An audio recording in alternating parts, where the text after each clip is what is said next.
Hello, all you lovely people, and welcome to another video of mine. In today's video, we are going to be taking a look at the game Eternights. Now, it's a sort of a genre mashup kind of a game because it's got dungeon crawling elements, it's got a very persona type animation style. It's got action RPG elements as well. So it brings together all these different genres. And the question that we have to ask ourselves is that does it do a good job at it? Now, that's exactly what I'm going to be exploring in today's video. So kindly stick around till the end of the video and you will be able to make an informed decision if you should purchase Eternights or not. So the game is a debut title because this is from an indie studio called Studio Psy. Now, what this game does is it boldly throws players into this post-apocalyptic dating sim. Yes, you have heard that right. It's a dating sim infused with some action RPG elements. That's why I said it is a mashup of different genres. Now, the game released in September of 2023. I played this on my PC, which is the Asus ROG Strix G15 Advantage Edition from 2021. And this game was a breeze on my PC, no issues at all. Now, it definitely sparked curiosity when it came out because the animation looked really nice. As soon as you jump into this game, just like any other Japanese RPG, you are supposed to be typing in your name and all that stuff. So that's what I'm doing on this particular screen, just giving it my name, um, Theo, and yeah, you have your character named after you.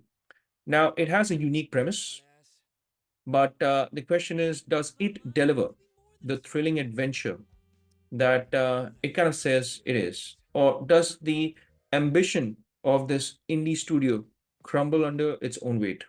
So let's dive a little deeper into this whole world of Eternights and see if it's worth your time and affections. So let's talk about the setting. Now, this is set in the near future in Seoul. So it's a Korean game. Now, K-pop is very popular right now. So let's make a Korean game. I mean, of course, there are many Korean games out there. I'm just saying that, I mean, K-pop is popular. But hey, I digressed. So coming back to it, it's near future Seoul. And the name of the game is essentially the name of a company. There's a company called Eternights, and this is a company promising youthful eternity. Means that it's going to give you the fountain of youth, so to speak. It will help you not get old.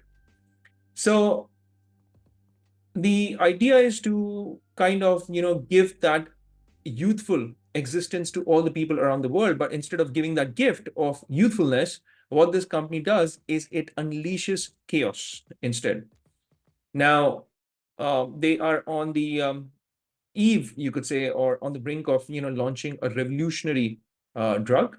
But what happens is, there's this kind of an accident in the facility, and what it does is the drug um, kind of leaks into the environment, and then you have humans transforming into monsters. And the surprisingly is this strange barrier also that appears around the city, and you will find yourself trapped within. So you're this character whom you've named. You saw the naming, which I was doing just a few seconds back, and you're going to be fighting for your survival with your friend Chani. So in the beginning, you saw two characters. One was Chani, one was you, and you also come across another character called Yuna, who's a pop star. And then there is this accident which leads you to lose your arm, and that happens right at the start of the game, and it is crucial for the story because you losing your arm is actually a crucial part of the story. So very early on, you lose your arm, and you're dragged into this war that you don't understand, and you become pawns in a battle for the fate of the world. So that's the story in a nutshell. But if you look at the combat aspects, or if you look at the fighting element of the game, or elements of the game, now this is obviously an apocalyptic game. and there are monsters, but it's not just about fighting monsters. It's about forging connections. Why? Because hey, it's a dating sim as well, if you have not forgotten about it. So you are going to be seeking romantic entanglements, and you're going to be seeking these platonic bonds with other characters. Now, there is Yuna that I've spoken about, but there are three other characters that you can get romantically involved with. And these are very intriguing characters. I'm not showing a lot of the gameplay because I don't want things to get spoiled. So, if you want to get into this game, it's best that you buy this game and then explore the game on your own. But now that I've played a decent amount of the game, I can give my personal opinion as to whether I feel it's worth your time, whether it was worth my time or not. I'm just going to share my personal experience as well. So I was saying that you have these different characters that you can get romantically involved with. There are various opportunities for emotional intimacy and well, I mean, you can even unlock, in fact, some powerful skills through these deepening of ties, so to speak. And this is going to enrich your journey. But remember that each character is written very differently. So your interaction may lead to very different things based on the character that you're interacting with, because not every character responds the same way. And that is a very good thing, because coming from an indie studio, they've still been able to, put all of this into this game. And that is commendable for sure. Now, you have Chani as well, who's like your sidekick and offers this kind of not romantic, comedic relief. Sorry, I mean, because there's so much of romance in the game, so romance is just coming off my tongue. But yeah, Chani's your friend. He is going to support you. He is also the comedic relief in the game. Even the way he runs, the running animation of this particular character is so interesting. When you find him running, you would be reminded of so many animes that you had seen as a child. And apart from the fighting, apart from the deepening of these ties that I've spoken about, there's also the action RPG element. Well, first of all, it's not a very deep action RPG, so it's not like you're going to be greeted with loads of weapons, armors, upgrade options of skills, abilities, etc., and all that. So no, if you're expecting that, this is not that game.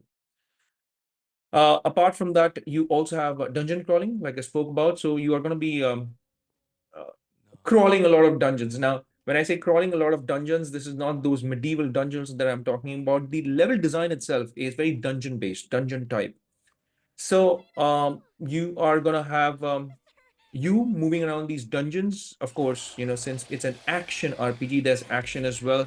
There are combos that you will come across. There is the standard evading attacks, then the combos, chain of attacks, and there are different types of enemies as well. Now, certain enemy types and certain bosses, they wield potent barriers as well. So these barriers would demand you to execute some quick time event kind of uh, button mashing or quick time event, you would say, in short. And what this will do is it will shatter their defenses. It will shatter whatever barriers they had, and it will also expose their vulnerabilities. So while you're playing this game will test you in terms of pressing the button at the right time because of those quick time events. Yeah, you get it wrong, you miss the chance, then you have to do the whole hoopla again. Practice makes perfect, is what I can say. And what it allows you to do, however, is that it allows you to weave together these different attack types, these different combos, and you are going to get plenty of chances to evade as well. So while you are in these action scenes, right, you have all of this canvas in and around you that you can move around in, you can run around. And as you can see, if you're not dungeon crawling, you're surrounded by this area where you're surrounded by enemies and you have to kill these enemies to progress further. Now, there are obviously abilities as well, since I spoke about the action RPG element, but they're not very deep. Now, you'll transform from a fledgling fighter to more like an unstoppable force by the end of the game. So the character progression is there, but it's just not that deep, is what I would say. Now, while Eternights thrives on thrilling action, on the dungeon crawling bits, but again, the pulse of the heart of the game is the bonds that you forge with your companions. Now, that is the most important aspect of this game. So there is Yuna that we spoke about, the fallen idol. There's Min, there's Sia, and then there is Yohan as well. Uh, and there are various paths that you have for love, for understanding, uh, building relationships. And there are these story elements as well, which unfold in a beautiful 2D animation. The animation is brilliant, absolutely brilliant. And as you can see on screen as well, it is really good. So that's the heart of the game, to deepen your bonds with all these various characters that you will come across. And the design of the game overall is really great. It sticks to the tried and true, you could say, often this kind of a familiar yet enjoyable trek through these apocalyptic corridors. And it's not revolutionary, but hey, the levels are well crafted and they're sprinkled with light, with accessible puzzles. They're frequent checkpoints as well.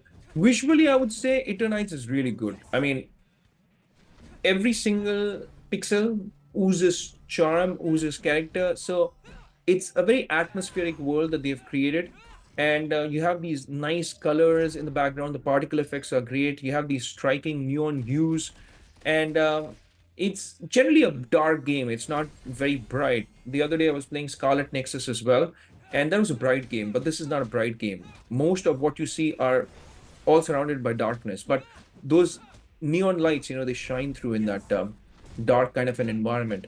So it is, I would say, a polished game, a polished uh, 2D, 3D kind of a mix mash game. But the reason why I'm saying polished is because it's coming from a very small studio. And while it's not pushing the graphical boundaries, but the visuals really impressed me. It stayed on with me. And especially considering, again, the budget of the game, the size and scale of the developers. And it's worth noting that the playtime of this game, it falls on a shorter side when compared to other RPGs as well. Because when we hear RPG, we're like, we want hundreds of hours. No, this is not going to give you hundreds of hours of gameplay. But it will give you a decent amount of gameplay, somewhere around the 40-ish mark. And as far as the price goes, in India, I paid around 11.99 rupees on sale when I picked this up. So it was not very expensive. It's less than $15 if I translate that into US dollars. And the reason why I say that this is a good game and easy to recommend is because of the inexpensiveness of the game. At 11.99, it's not very expensive. And you also have to give kudos to this small team. And if we don't help small studios like this who are trying to make games, then hey, who else is going to help them out? So it's crafted by the small and compact team, but it definitely impressed me, visually at least. It's great looking. So there are some quibbles, there are some hiccups midway, but hey, it's not a AAA title. So I obviously, when I went in, my expectation was not that. But me personally, I was satisfied. In fact, it bet all my expectations. It overperformed. So I didn't go in with a lot of expectations. But if you have a lot of expectations, like deep RPG, deep satisfying action RPG, you're going to be disappointed. So it's the kind of game that wears its heart on its sleeve. And it's an ambitious game for what it is. And yes, it stumbles sometimes. It's not perfect.